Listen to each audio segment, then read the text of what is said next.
Okay,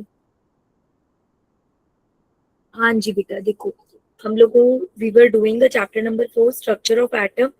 और structure of atom में हम लोगों ने बात डिस्कस करी थी कि in the very very earlier times the atom was suppose to be the smallest unit of matter, कि एटम सबसे छोटा है। But later on we find out that atom is not smallest, atom also contain electron, protons and neutrons. जैसे ये बात पता चली तो different scientist start developing the structure of atom. वो सब ये बात सोचने लग गए कि अच्छा, तो फिर इलेक्ट्रॉन्स, प्रोटॉन्स और न्यूट्रॉन्स एटम के अंदर रहते कैसे हैं। तो सबसे पहले थॉमसन मॉडल आया जो वाटरमेलन मॉडल था। फिर हमें रदरफोर्ड के मॉडल से वो गलत प्रूव हो गया। फिर रदरफोर्ड के मॉडल से हमें न्यूक्लियस पता चला कि न्यूक्लियस होता है जिसमें प्रोटॉन्स और न्यूट्रॉन्स रहते हैं।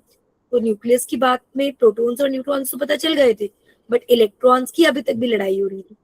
इलेक्ट्रॉन्स के लिए अलग अलग अलग अलग थ्योरीज आ रही थी, Rutherford model, Bohr model. But फिर बोहर मॉडल भी फेल हो गया और हमारे पास आया क्वांटम मैकेनिकल मॉडल।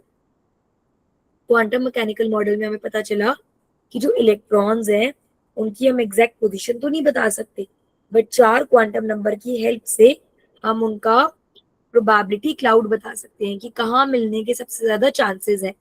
तो इसमें हमने बात करी थी कि जो सबसे पहला क्वांटम नंबर होता है that is the principal quantum number. वो एक पॉजिटिव नंबर होता है जो हमें शेल बताता है, 1 2 3 4 के shell, L shell, M shell, N shell. और जैसे जैसे जैसे जैसे शेल बढ़ती चली जाती है वैसे वैसे वैसे वैसे एनर्जी और साइज भी इंक्रीज होता चला जाता है। और किसी भी शेल में कितने ऑर्बिटल्स हो सकते हैं वो हम एन स्क्वायर से निकाल सकते हैं। ये शेल आइडेंटिफाई करता है उस शेल की एनर्जी या ऑर्बिटल हमें हेल्प करता है पता लगाने में। देन हम लोगों ने बात करी थी next quantum number that is the azimuthal quantum number, जिसे हम सब्सिडियरी क्वांटम नंबर भी कहते हैं। और ये सब शेल बताता है किसी भी शेल में जो उसका शेल नंबर होता है उतने ही उसकी पॉसिबल शेल्स होती हैं। फॉर एग्जाम्पल अगर शेल नंबर 1 है तो उसमें एक पॉसिबल शेल है, सेकेंड सब शेल में 2 पॉसिबल शेल है, थर्ड में 3। एल की पॉसिबल वैल्यूज क्या होती हैं, जैसे कि अगर एन 7 है तो एल की पॉसिबल वैल्यूज होती हैं 0 1 2 3 4 5 6, मतलब 0 से लेकर n-1 तक। तो 1 के लिए सिर्फ 0 हो गई, 2 के लिए 0 1 हो गई, 3 के लिए 0 1 2 हो गई, 4 के लिए 0 1 2 3 हो गई। और हमने करा था 0 का मतलब होता है एस, 1 का मतलब होता है पी, 2 का मतलब होता है डी, 3 का मतलब होता है एफ। डू यू रिमेम्बर, हमने यहाँ तक कर लिया था। यहाँ तक किसी को कोई भी डाउट है? Anyone having any doubt till here?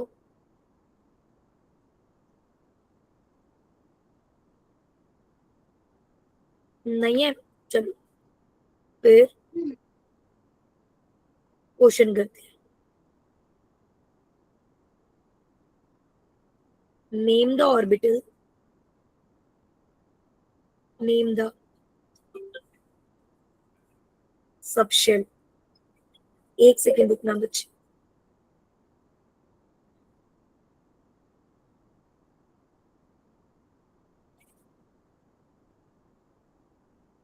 Just give me a minute बच्चे।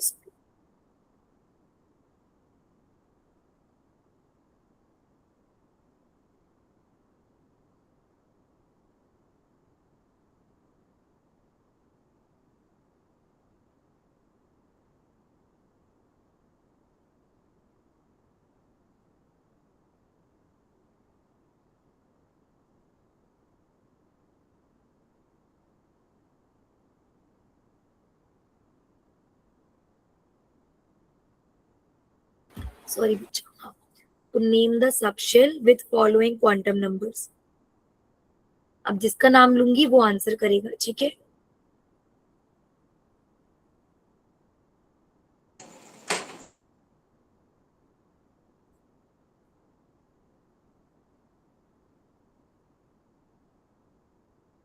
Okay, Gayatri answer.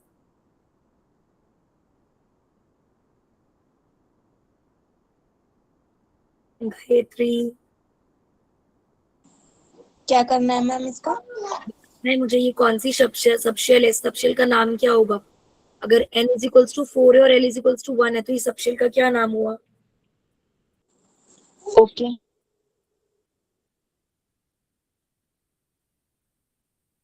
आप थे ना लास्ट क्लास में गायत्री? नो मैम मैं नहीं थी। क्यों बेटा? और आपने फिर पुराना लेक्चर भी नहीं देखा, ऐसे कैसे चलेगा? आपको आज की क्लास का भी कैसे समझ में आएगा? मैम अब मुझे खत्म हो गया था इस वजह से अब मैं आज ही ज्वाइन हुई हूँ। बेटा देखो, L0 का मतलब होता है S सबशेल, L1 का मतलब होता है P सबशेल, L2 का मतलब होता है D सबशेल और L3 का मतलब होता है F सबशेल। सब लोग अपने अपने पास ही एक अच्छी सी बात जल्दी से नोट करेंगे बेटा। देखो अच्छे से लिखो, L0 मतलब S, L की वैल्यू 1 है मतलब P, L की वैल्यू 2 है मतलब D और L की वैल्यू 3 है मतलब F। ये याद रख सकते हो सभी लोग? वन सेकेंड मैम मैं नोट डाउन कर लेते। ठीक है। अब बेटा अगर मैंने बोला कि देखो L0 है तो वो एज सबशेल हो सकती है। अब वो जो एस सबशेल है, सब शेल, वो फर्स्ट शेल की भी हो सकती है, सेकंड शेल की भी हो सकती है, थर्ड शेल की भी हो सकती है। तो अकॉर्डिंगली उसका नाम 1s हो जाता है, 2s हो जाता है या 3s हो जाता है। तो 1s का मतलब होता है कि इसका N1 है, L0 है, 2s का मतलब है N2 है, L0 है और 3s का मतलब है N3 है, L0। क्या आप सभी को ये बात समझ में आई? क्या मैम फिर से बताइए। बेटा देखो, जो हमारा N है ना, वो हमारी शेल बताती है और जो L है ना, ये सब शेल बताता है। ठीक है? तो जब भी हम कभी सबशेल का नाम लिखते हैं तो n इज इक्वल्स टू 4 है तो पहले 4 लिख दो। अब L1 किसके इक्वल होता है? L1 का मतलब कौन सी सबशेल है? P, तो इसका नाम हो गया 4P। अभी क्लियर हुआ? Yes ma'am. चलो अभी बताएंगे। ओके मोक्षदा आप बताओ, N3L2 का नाम क्या होगा? मैम मैं भी क्लास को नहीं थी। तो बेटा मैंने अभी तो एक्सप्लेन करा, अभी तो सुना ना आपने बच्चे। मैम मैं अभी ज्वाइन हुई हूँ। तो लेट क्यों ज्वाइन हुए मोक्षदा? 7:30 की क्लास में आपने इतना लेट क्यों ज्वाइन करा? मैम मैं 36 को ज्वाइन हुई हूँ। तो बेटा 7:30 की क्लास है ना, टाइमली ज्वाइन करते हैं। ओके अभिषेक आप बताओ एक बार इसका नाम क्या होगा?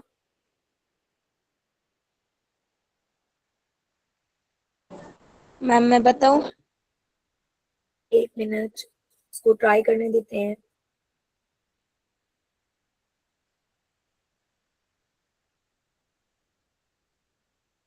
ओके संजना आप बताओ।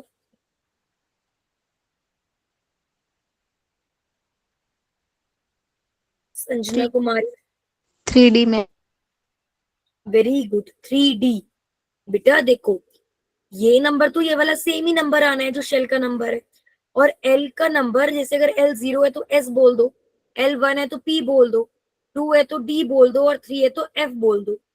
0 के लिए बोलना है S, 1 के लिए बोलना है P,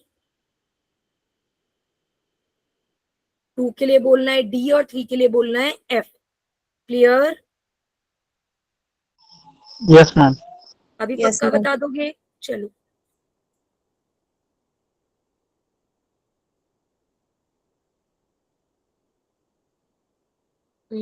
उन्नति आप बताओ। संजना नहीं, ऐसे नहीं बेटा, वेट। उन्नति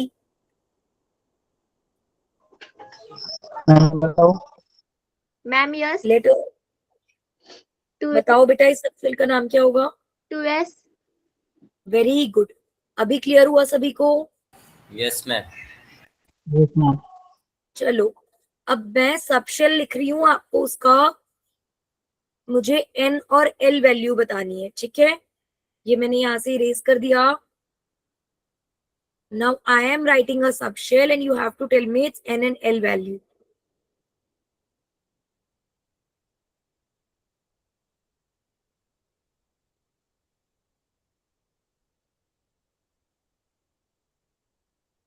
चलो बताओ।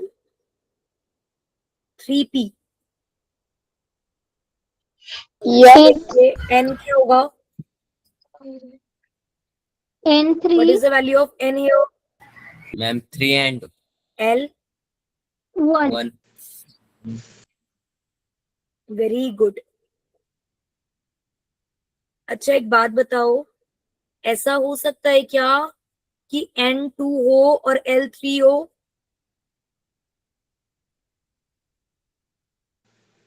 नाम तो आप इसका बोल दोगे कि मैम इसका 2D नाम होगा, बट ये एग्जिस्ट नहीं करेगा, बिकॉज जो L की वैल्यू होती है ना, it should always and always be smaller than N.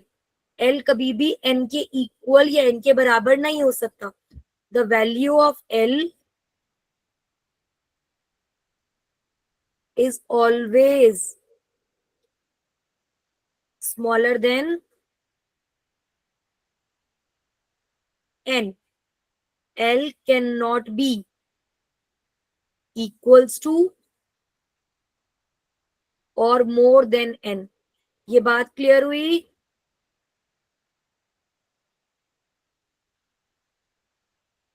Is this clear?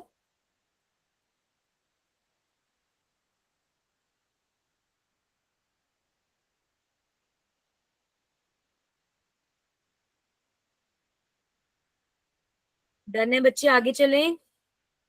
Yes, ma'am. Yes, ma'am. Okay very good. देखो बच्चा, हमने बात करी थी that quantum mechanical model gives us 4 quantum numbers. मतलब जो श्रोडिंगर इक्वेशन है उससे 3 क्वांटम नंबर मिले, चौथा हमने खुद बना लिया.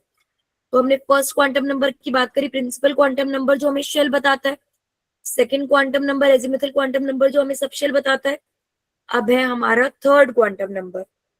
थर्ड क्वांटम नंबर है मैग्नेटिक क्वांटम नंबर. क्या है? Magnetic quantum. This is magnetic quantum number.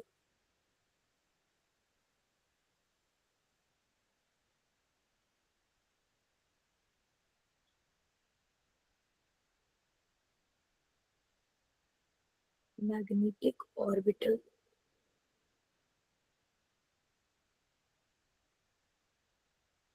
Magnetic orbital quantum number.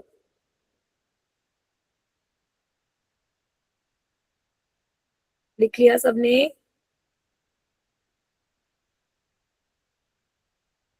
Yes, ma'am. इसको हम रिप्रेजेंट करते हैं बच्चे एम एल से. उसे हम एन से करते हैं, एल से करते हैं, इसे हम रिप्रेजेंट करते हैं एम एल से. अब मैग्नेटिक क्वांटम नंबर क्या होता है बेटा? It identifies the orbital. It identifies the orbital.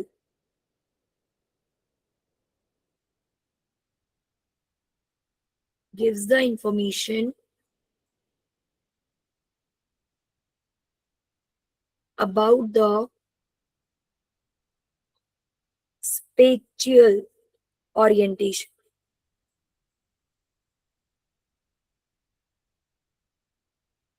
Spatial. Spatial का मतलब होता है बेटा 3D ओरिएंटेशन. अभी एक्सप्लेन करती हूँ.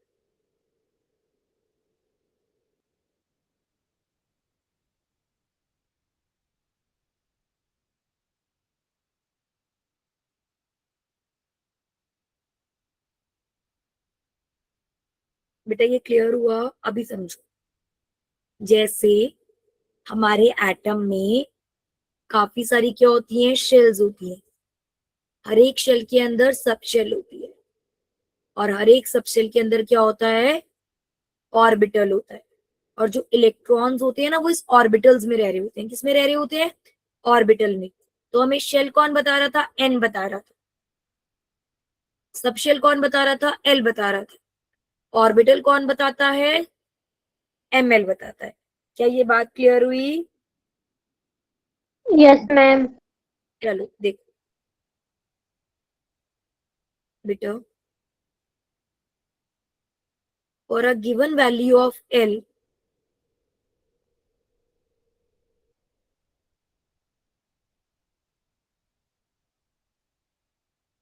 there are 2l+1 possible values of ml। ध्यान से समझेंगे वो क्या कह रहे हैं। बेटा देखो अभी तक हमने 4l की बात करी है, L0, L1, L2, L3। L0 का मतलब है S सब शेल, L1 का मतलब है P सब शेल, L2 का मतलब है D सब शेल, L3 का मतलब है F सब शेल। बेटा इस सब शेल में कितने ऑर्बिटल हो सकते हैं? वो निकलते हैं 2l+1 से। किससे निकलते हैं? 2l+1। अब बेटा एक बार L0 रखो, L0 रख दूंगे तो यहाँ पे कितना आएगा देखो, 2 0 + 1। 2 को 0 से मल्टीप्लाई करेंगे तो 0, तो मतलब कितना आ गया? 1 आ गया। क्लियर हुआ? Yes ma'am. Yes, ma'am. अच्छा P में रख, Yes, ma'am. P में 1 की जगह +1 रखेंगे, 2 1 2 + 1 3 3। D में देखो कितना आएगा, बताओ। 5. Very good. और F में कितना आएगा? 7 7. Very good. इसका मतलब S सब शेल में कितने ऑर्बिटल होते हैं? 1। P सब शेल में कितने ऑर्बिटल होते हैं? 3। 3. D सब शेल में कितने ऑर्बिटल होते हैं? 5। F ऑर्बिटल में कितने सब शेल होते हैं? 7।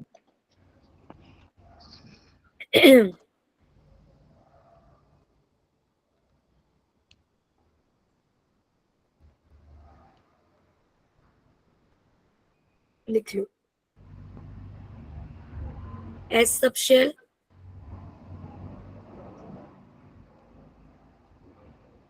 has 1 orbital. P subshell 3 has 3 orbitals. D subshell has 5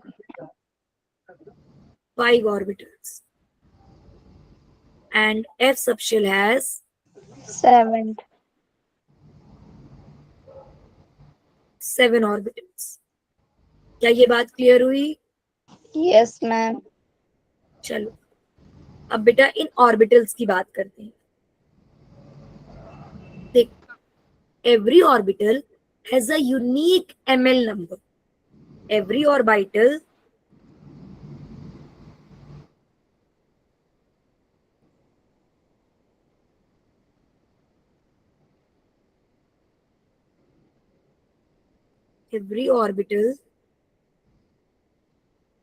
has a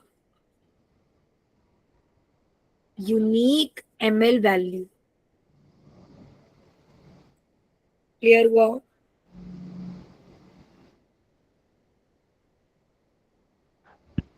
इतना लिख लिया बेटा, नेक्स्ट स्लाइड पे चलूं? यस सबने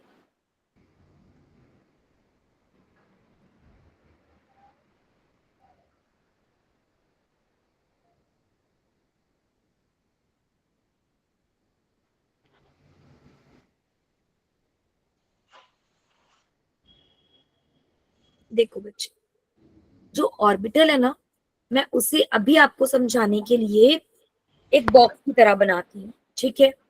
तो मानो बेटा S है, तो S में एक ही ऑर्बिटल है, इसे मैंने ऐसे बना दिया। P में 3 ऑर्बिटल हैं, इसे हम ऐसे बनाते हैं। D में 5 ऑर्बिटल है,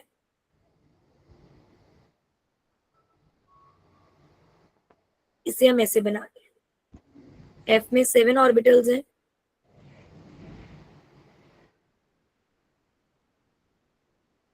इसे हम ऐसे बनाते हैं। अब देखो बच्चा, ऑर्बिटल की जो ml वैल्यूज होती है ना बेटा, वो होती है -L, 0 से +L तक। कहां से होती है? -L, 0 से लेकर +L तक। मतलब कि सबसे पहले इधर वाले को देंगे 0, ठीक है? अब S के लिए जो L है वो तो 0 ही है, तो 0 से इधर -0 + 0 तो होगा नहीं, इधर ये 0, तो इधर -1 +1। देखो S के लिए L की वैल्यू 0 थी ना, P के लिए 1 थी, D के लिए 2 थी, F के लिए 3 थी। तो देखो 2 से, तो यानी कि -2 -1 0 +1 +2, क्या ये बात क्लियर हो रही है आप लोगों को? Yes, Yes, ma'am. ma'am. अच्छा बताओ एफ के लिए अब कैसे करेंगे? यहाँ पे क्या आएगा? Minus Minus Three. 3. Minus Minus 2 Minus one. 1 0 Zero. 0 Plus 1 plus 2 plus plus 2 3 plus 3. plus three. Clear हुआ सभी को? Yes, ma'am. Yes, हाँ ma'am. वेरी Yes, बेटा ma'am. जल्दी से लिखेंगे वेरी गुड।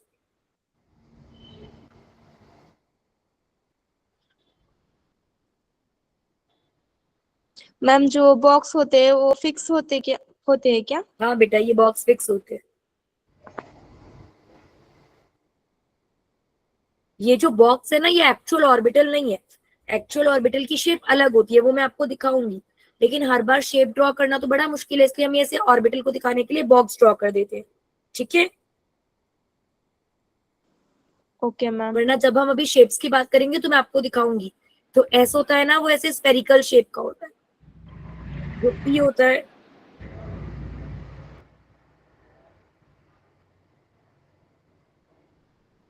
वो ऐसे डबल शेप्ड का होता है। अभी मैं आप लोगों को दिखाऊंगी ये वाली, ठीक है, अभी मैं बता दूंगी, अभी मैं आपको एक आइडिया दे रही हूँ। पी की शेप ऐसे होती है। एक सेकेंड। मैम उसमें Y Z X ऐसा भी होता है? हाँ हाँ हाँ, अभी नाम बताऊंगी। तो डी में अलग अलग 5 ऑर्बिटल्स होते हैं, सबका नाम अलग अलग होता है। ठीक है, तो इस तरीके के 5 ऑर्बिटल्स होते हैं डी में। अभी आपको ये शेप्स ड्रॉ नहीं करनी है, ये शेप्स मैं अभी एक्सप्लेन करूंगी, अभी मत ड्रॉ करना। अभी तो मैं आपको इस पर सिर्फ एक्सप्लेन कर रही हूँ कि ये सभी ऑर्बिटल्स की शेप अलग अलग होती है, लेकिन हर बार ऐसे शेप्स ड्रॉ करना तो मुश्किल है ना, इसीलिए हम बॉक्स ड्रॉ करते हैं। ठीक है बेटा, आप लोगों ने ये लिख दिया? Yes, ma'am. Yes ma'am. Okay बच्चे, Yes, ma'am. Okay very good. चलो बेटा, अब एक बात देखो, अब मैं एक एक करके फर्स्ट शेल उठाती हूँ। ठीक है, फर्स्ट शेल बेटा, फर्स्ट शेल में कौन कौन सी सब शेल हो सकती है बताओ?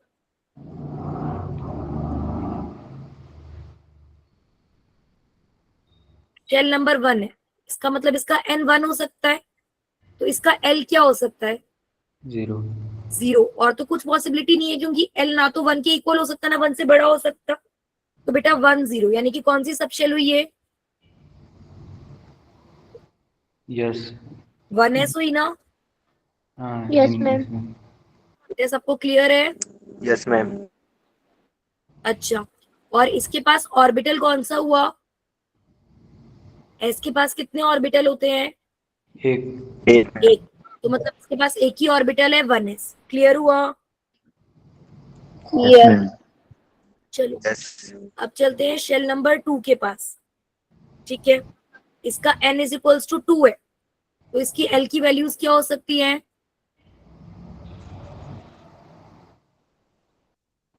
बताओ l की वैल्यूज क्या हो सकती हैं? 0 1 दोनों हो सकती है ना बेटा, दोनों नंबर से छोटे हैं, 0 और 1, यानी कि 2s हो सकता है सब शेल, या फिर 2p हो सकता है। क्या ये बात क्लियर हुई बच्चे? Yes, ma'am. 2s के पास कितने ऑर्बिटल हैं? 1।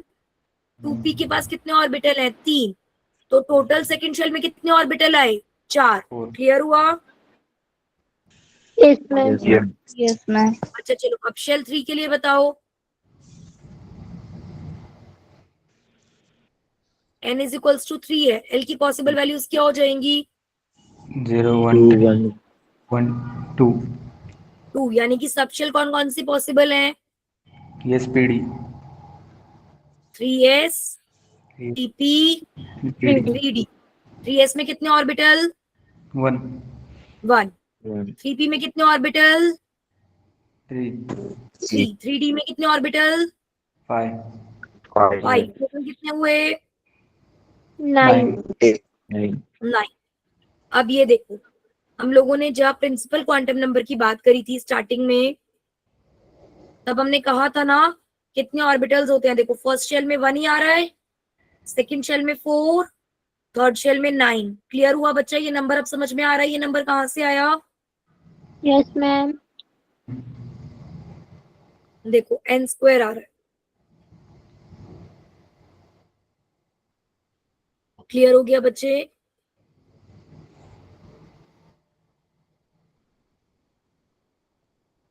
नेक्स्ट चलें।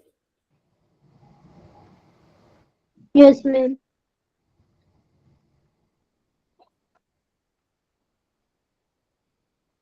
ओके, आप समझते हैं बेटा। Every orbital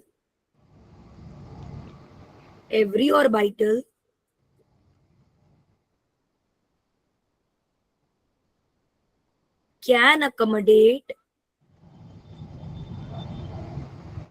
2 electrons. How many electrons?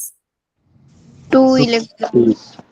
ये समझना है। जैसे हम लोग बात कर रहे थे ना एड्रेस की, तो जो एक ऑर्बिटल है उसने मुझे एड्रेस बता दिया कि ये इलेक्ट्रॉन इस ऑर्बिटल में रहता है, तो मतलब मुझे एड्रेस मिल गया कि वो ऑर्बिटल 3s में रहता है या 3p में रहता है, तो मुझे उस ऑर्बिटल का क्या मिल गया? एड्रेस मिल गया। एक और चीज बेटा, चलो यहाँ पर एक और काम कर लेते हैं। देखो एस ऑर्बिटल का जो नाम होता है ना बेटा, इस ऑर्बिटल का नाम होता है x, p ऑर्बिटल का नाम होता है px, py, PZ. d orbitals में नाम होते हैं dxy, dyz, dzx, dx² minus y² dz²। बेटा मैंने जिस सीक्वेंस में लिखा है आपको भी उसी सीक्वेंस में लिखना जरूरी है, ठीक है? Okay. क्योंकि इनकी ml वैल्यू फिक्स रहती है। px और pz आगे पीछे हो सकते हैं, लेकिन py हम उसी को मानते हैं जिसका ml 0 होता है, उसको हम py बोलते हैं। px pz आगे पीछे हो सकते हैं, किसी को भी -1 किसी को भी +1 ले सकते हैं, लेकिन d में ये ज्यादातर फिक्स रहता है। dxy -2, dyz -1, dzx 0, dx² -1² +1, dz² +2।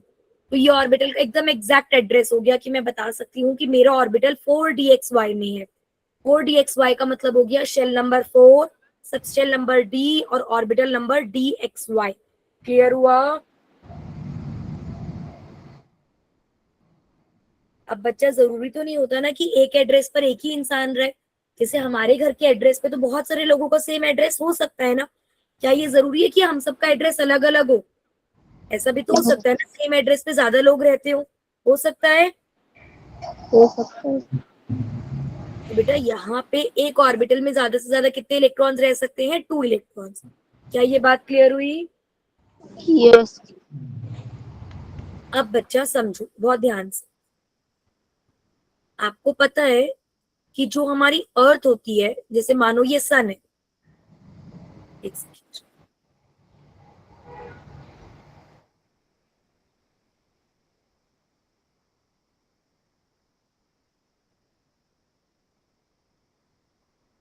ठीक है, मानते हैं ये सन है, ठीक है।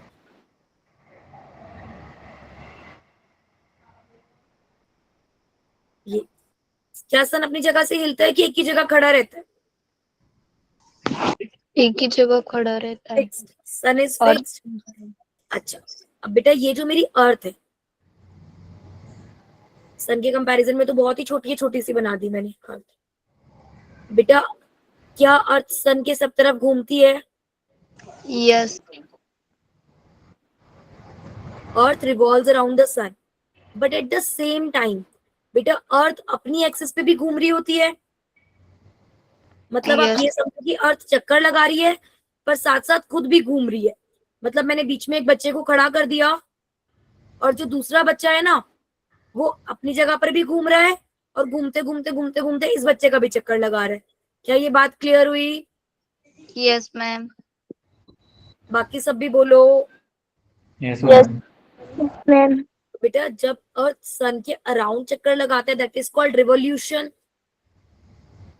और जब अर्थ सन के अराउंड चक्कर लगाती है दैट इज रेवोल्यूशन, और जब अर्थ अपनी ही प्लेस पे घूमती है दैट इज रोटेशन। क्या ये बात क्लियर हुई?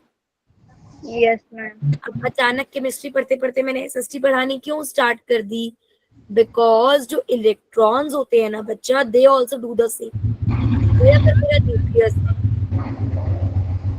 ठीक है, और न्यूक्लियस के अराउंड अगर ये इलेक्ट्रॉन है, तो इलेक्ट्रॉन न्यूक्लियस के अराउंड तो घूमता है, बट साथ साथ अपनी एक्सिस पर भी घूमता है। क्या करता है? अपनी एक्सिस पर भी घूमता है। तो बच्चा जब एक ऑर्बिटल में दो इलेक्ट्रॉन्स रहते हैं, ठीक है, मानो ये एक ऑर्बिटल है, इस ऑर्बिटल में दो इलेक्ट्रॉन्स रह रहे हैं, तो बच्चा एक बात बताओ, फायदा कब होगा? कब वो अच्छे से फिट हो पाएंगे? अगर दोनों क्लॉकवाइज घूमे, दोनों एंटी क्लॉकवाइज घूमे, या एक क्लॉकवाइज और एक एंटी क्लॉकवाइज घूमे, कब ज्यादा अच्छे से फिट हो पाएंगे? एक ऑफ दोनों clockwise clockwise and anti clockwise दोनों होंगे तो। बेटा अगर दोनों क्लॉकवाइज घूमेंगे ना, तो दोनों में रिपल्जन हो जाएगा, क्योंकि दोनों ही इलेक्ट्रॉन्स क्या है? नेगेटिवली चार्ज्ड है। Negative negative charge will repel each other. तो लेकिन अगर एक क्लॉकवाइज घूम रहा हो और एक एंटी क्लॉकवाइज घूम रहा हो, तो उनके बीच का रिपल्जन क्या होगा? कैंसल आउट हो जाएगा। क्या आपको ये बात क्लियर हुई? Yes Yes. मैम। बेटा एक ऑर्बिटल में जो दो इलेक्ट्रॉन्स रहते हैं, they have opposite rotation, they have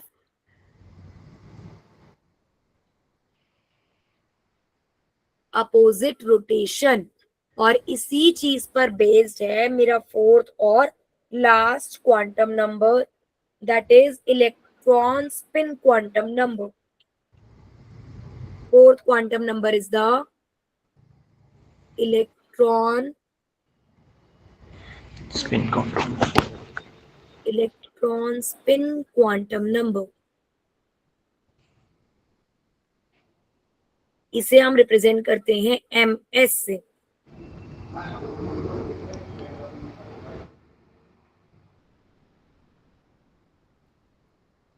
Specifies the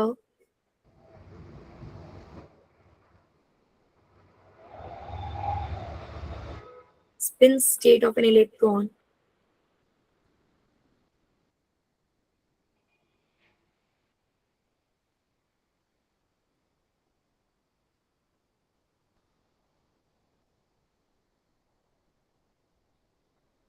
in an orbit.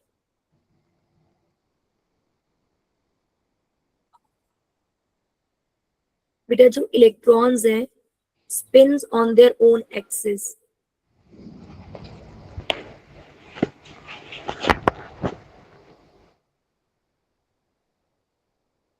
and in part spin angular momentum.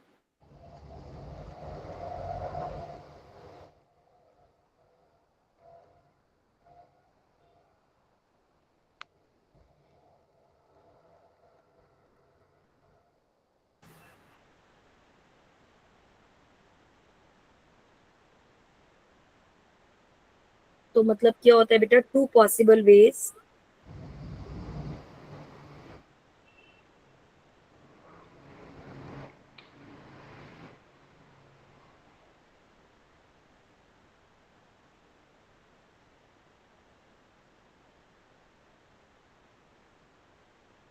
Clockwise spin. बेटा क्लॉकवाइज स्पिन के लिए ms वैल्यू होती है plus half, and anti clockwise spin इसके लिए ms की वैल्यू होती है माइनस हाफ। ठीक है, इसे हम अपवर्ड एरो से दिखाते हैं और इसे हम डाउनवर्ड एरो से दिखाते हैं। बेटा हाफ ही दिखाते हैं, क्योंकि एक ऑर्बिटल में दो इलेक्ट्रॉन्स रहते हैं, तो हम ये मानते हैं आधा ये और आधा ये, क्योंकि हाफ है ना, इसीलिए हाफ एरो से दिखाते हैं, हाफ अप हाफ डाउन।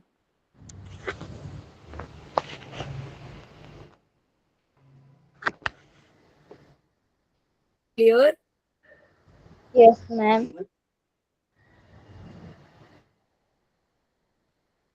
बेटा ये जो मैंने आपको चारों क्वांटम नंबर बढ़ाए हैं ना, ये केमिस्ट्री का बहुत इंपॉर्टेंट बेसिक है।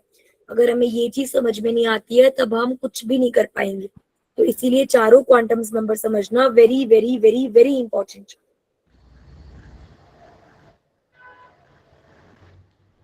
क्या आप लोगों को ये समझ में आ गया?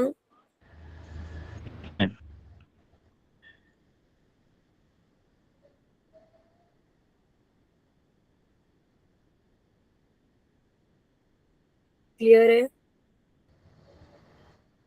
Yes, ma'am.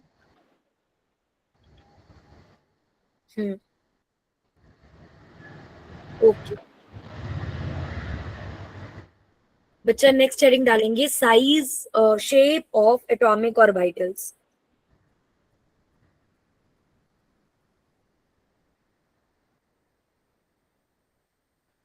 Shape of atomic orbitals.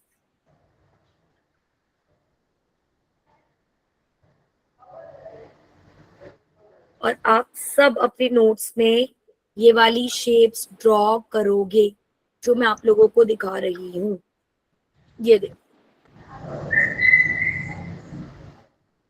क्या आप सभी को स्क्रीन दिख रही है? Yes, ma'am. Yes, ma'am. ये देखो बेटा, जो 1s है, जो s ऑर्बिटल होता है ना, उसकी शेप होती है स्फेरिकल। स्फेरिकल मतलब बॉल जैसी शेप। आपने कभी बेटा बचपन में, मेरे को नहीं पता, महाराष्ट्र में भी आप लोगों ने देखा होगा, आप लोगों ने कभी ऐसा बैलून देखा है कि एक बैलून होता है और उसके ऊपर फिर एक और बैलून होता है? कभी देखा है ऐसा? गुब्बारे के अंदर गुब्बारा, Yes, ma'am. है ना? तो आप ऐसे समझो, ये न्यूक्लियस है और न्यूक्लियस के ऊपर जो एस सबशेल है ना, वो एक ऐसे उसकी तरह होता है, बॉल की तरह होता है। ये देखो, जो बेटा प्रोबेबिलिटी होती है ना फाइंडिंग एन इलेक्ट्रॉन, ये शेप कहाँ से आई है? हम लोगों ने जो श्रोडिंगर इक्वेशन दी पाई स्क्वायर, उससे हम लोगों ने शेप निकाली। हमने वो पॉइंट्स ड्रॉ करे जहां जहां पे इलेक्ट्रॉन के मिलने की सबसे ज्यादा इंटेंसिटी थी। और ये क्लाउड जैसे है, हमें एग्जैक्टली नहीं पता चलता कि इलेक्ट्रॉन कहाँ पर है, बट हमें आइडिया मिलता है। बेटा ये 1s है, 2s है, दोनों की स्फेरिकल शेप है, लेकिन 2s क्या है, 1s से थोड़ा बड़ा है, क्योंकि जैसे जैसे n की वैल्यू बड़ी होती जाती है, साइज बड़ा होता चला जाता है, एनर्जी बड़ी होती चली जाती है। क्या ये बात क्लियर हुई? Yes, ma'am. अच्छा, इसमें भी बेटा अगर आप बहुत ध्यान से देखो, यू विल ऑब्जर्व कि जो सेंटर है वो थोड़ा ज्यादा डार्क है 1s में, देखो और साइड साइड पे थोड़ा लाइट है। इसका मतलब इलेक्ट्रॉन को मिलने की डेंसिटी यहाँ ज्यादा है, यहाँ पे कम है। और 1s में आपको ये हिस्सा व्हाइट व्हाइट दिख रहा है, Yes. इसे बोलते हैं नॉड। नॉड का मतलब होता है zero probability of finding an electron. और साइड में ज्यादा प्रोबेबिलिटी। हाँ, यहाँ पे हमें इलेक्ट्रॉन मिलने की पॉसिबिलिटी 0 है, ऐसे रीजन को बोलते हैं नॉड। तो 1s में कोई भी नॉड नहीं है, 2s में एक नॉड दिख रही है हमें। क्लियर हुआ?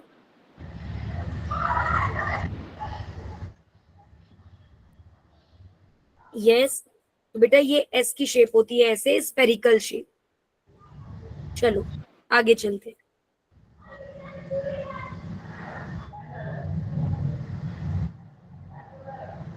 ये देखो 1s 2s, ठीक है, ये बाउंड्री सरफेस डायग्राम है 1s और 2s की, जो कि स्फेरिकल शेप है। इससे हमें बाउंड्री डायग्राम जो होता है, इससे हमें ऑर्बिटल अच्छे से पता चल जाता है। अब देखते हैं बेटा p सबशेल का। किसका देखते हैं? p। देखो p जो होता है ना बेटा, उसकी डम्बल शेप होती है। अगर मैं कह रही हूँ px मतलब कि देखो 3 कोऑर्डिनेट होते हैं ना बच्चा, इसको हम मानते हैं इरेज 3 डायमेंशनल डायग्राम है। ये कैसा डायग्राम है? 3 डायमेंशन। क्लियर हो रहा है? Yes. ऐसे समझो, ऐसे जैसे अगर मैं क्यूब बनाऊं तो क्यूब के 3 डायमेंशन है ना, देखो एक डायमेंशन ये वाला है, एक ये वाला है और एक ये डायमेंशन है। दिख रहा है 3 डायमेंशंस? Yes.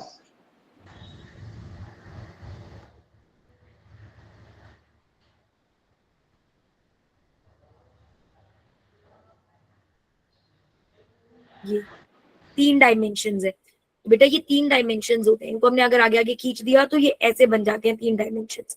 तो क्या होता है ना बच्चे, देखो जो आपकी तरफ आ रहा है उसे हमने क्या माना? Y axis. जो ऐसे है इसे हमने माना एक्स एक्सिस, और जो ऊपर की तरफ जा रहा है उसे हमने मान लिया जेड एक्सिस। तो अगर पी एक्स है तो पी एक्स मतलब वो एक्स वाली एक्सिस के ऊपर है। मतलब अगर आपको कभी भी पी एक्स ड्रॉ करना है तो आपने जिस एक्सिस को एक्स माना है, आप उसके अराउंड ऐसे डंबल ड्रॉ कर दो। तो ये किसकी शेप हो गई? पी एक्स की। अगर मुझे पी वाई ड्रॉ करना है तो मानो मैंने पी वाई इसे माना है वाई, तो वाई के अराउंड अगर मैंने डंबल ड्रॉ कर दिया तो दिस इज पी वाई। अगर ये मेरी जेड एक्सिस है, इसके अराउंड डंबल ड्रॉ कर दिया तो दिस इज पी जेड। क्या समझ में आ रहा है?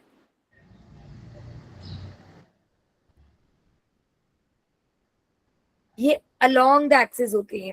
P x is along the x axis, p y is along the y axis, p z is along the p z axis. Clear हुआ यस मैम।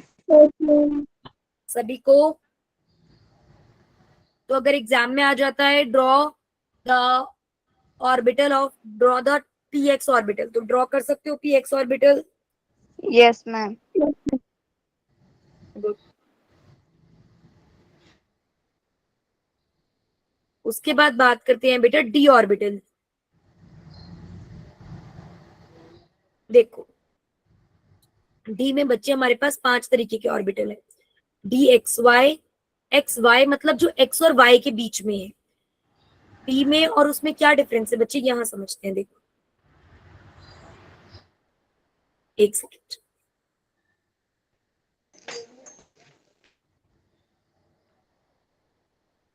देखो एस ऑर्बिटल हमने कैसे draw करा, ऐसे ड्रॉ करा। Very good.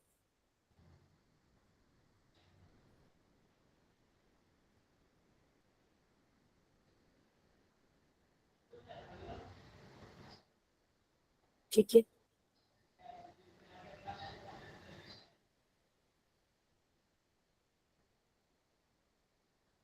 ये S है।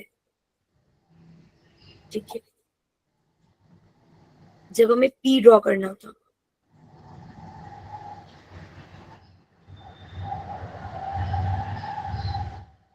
तो अगर ये एक्स एक्सिस है, ये वाई एक्सिस है और ये जेड एक्सिस है, अगर मैंने ये ड्रॉ करा है दिस इज पी वाई।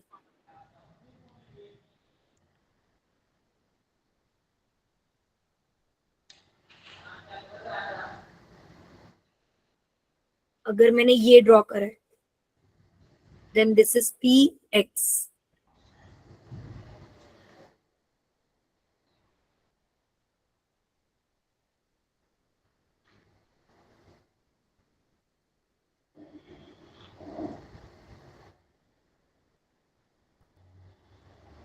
और अगर मैंने ये ड्रॉ करा है then this is p z. D में देखो बच्चे, डी में कैसे होते हैं। डी में let us say that this is x axis and this is y axis. तो बच्चा जो एक्स और वाई के बीच में होगा this is d x Y.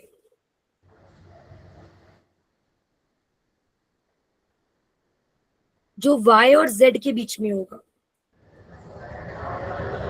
This is double double shape. इसको बोलते हैं स्पेरिकल,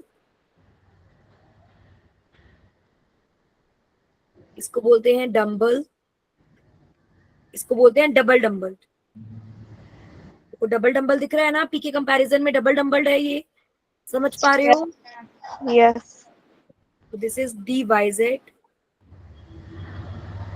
अगर z और x के बीच में होते हैं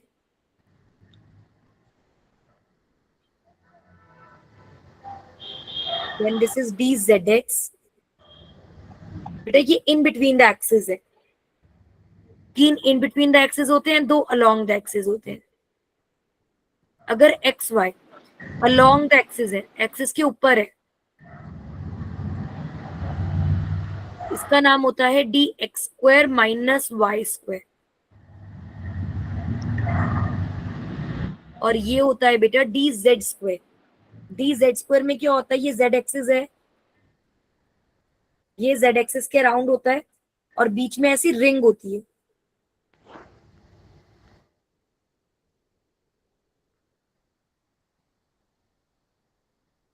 D z square.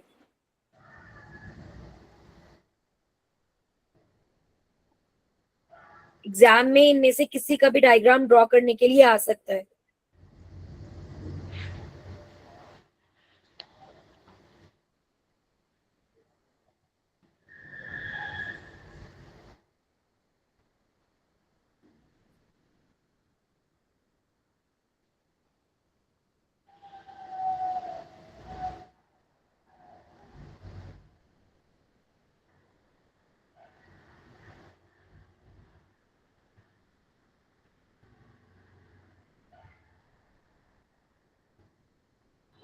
Is it done? Yes.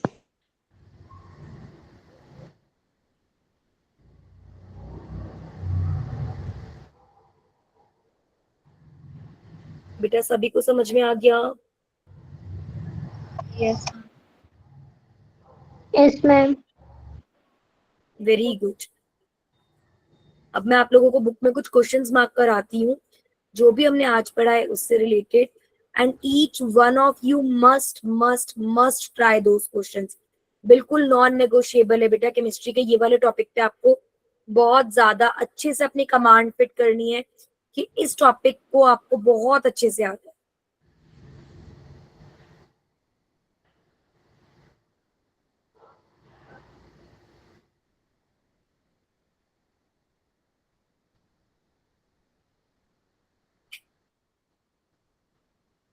One second, ma'am.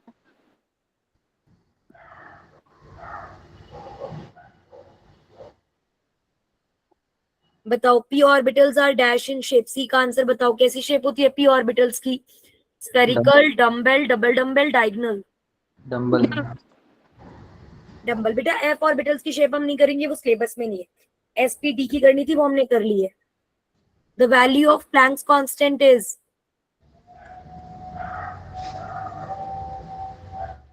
10 raised to the power minus 34 होता है बच्चा. The energy difference between the shells goes on dash when we move away from the nucleus. जैसे जैसे हम nucleus से दूर जाते हैं, शेल की एनर्जी क्या होती है? इंक्रीज. ठीक है. Principal quantum number describes shape of the orbital, size of the orbital, spin of the electron or orientation. Principal quantum number. Size of the orbital. Size. Very good.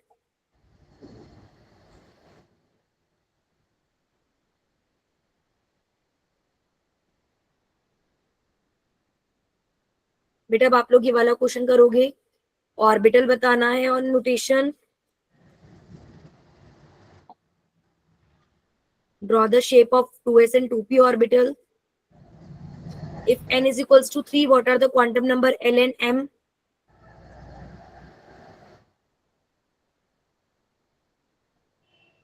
R. M O R. ये वाले questions आप खुद से try करोगे. ठीक है.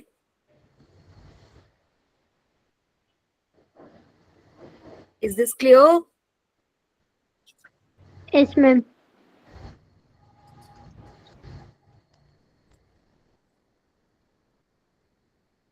Okay. Next class भी काफी काफी इंपॉर्टेंट होने वाली है. वो क्लास कोई भी मिस नहीं करेगा. केमिस्ट्री की नेक्स्ट क्लास में हम इलेक्ट्रॉनिक कॉन्फ़िगरेशन पढ़ने वाले हैं, which is going to be a very very very important class. So no one will miss that class and everyone will come revising these concepts in the next class. मुझे next class में एक भी बच्चा ऐसा नहीं मिलना चाहिए जो बिना पढ़े आया है. All of you must revise and all of you must attend the next class. ठीक है. Yes, ma'am. Okay बच्चा, then this will be all for today. Good evening. Take care. Bye, ma'am.